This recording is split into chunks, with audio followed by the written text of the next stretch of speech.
La situation actuellement en Algérie, elle est très compliquée. Les campagnes de répression et d'arrestation se poursuivent, ainsi que les campagnes de menaces, de diffamation contre tous les militants et tous ceux qui réclament la démocratie. Le mouvement populaire vit aujourd'hui un blackout médiatique. On ne peut trouver aucune information sur le Hirak, sauf dans les réseaux sociaux. Actuellement, je suis victime d'un lynchage médiatique, une campagne de diffamation grotesque. On m'accuse de tous les torts, trahison, espionnage, incitation à la violence, incitation à la haine, incitation à la grève.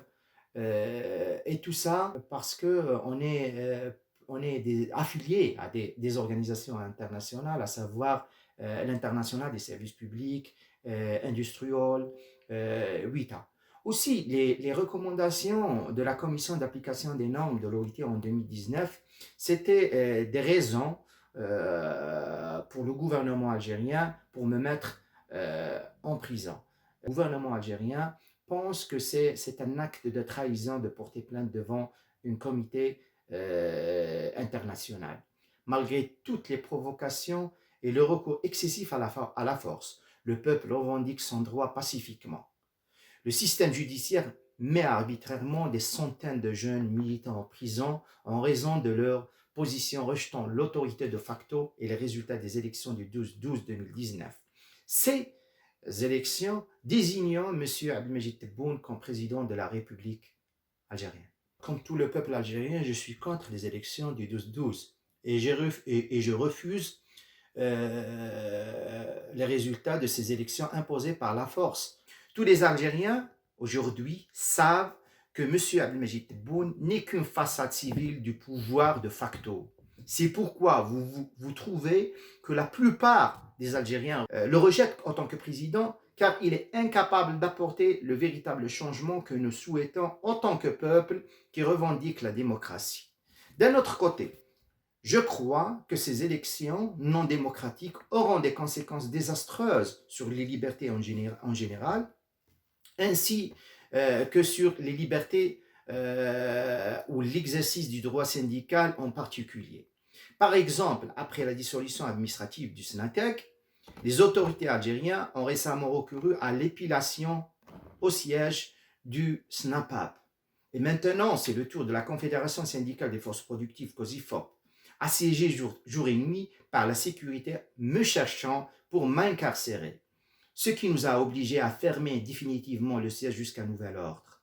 Je pense que M. Abdelmejid Tebboune doit commencer rapidement par des mesures d'apaisement en libérant plus de 1000 détenus politiques et l'abolition des poursuites judiciaires contre les militants du mouvement populaire.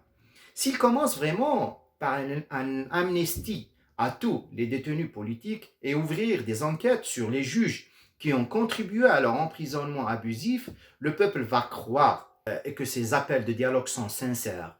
À cet égard, il y a un dirigeant syndical, le camarade Qdo Chouicha, emprisonné par des accusations complètement fausses. Les vagues de violence de la police se sont intensifiées immédiatement après les élections du 12 décembre 2019, surtout à Oran, ce qui me fait penser que ces appels au dialogue ne sont que des manœuvres politiques pour tromper l'opinion publique nationale et internationale. Nous menons en Algérie une véritable lutte pacifique contre un ordre mondial qui soutient clairement le régime algérien. Aucun pays n'a dénoncé ce qui se passe en Algérie.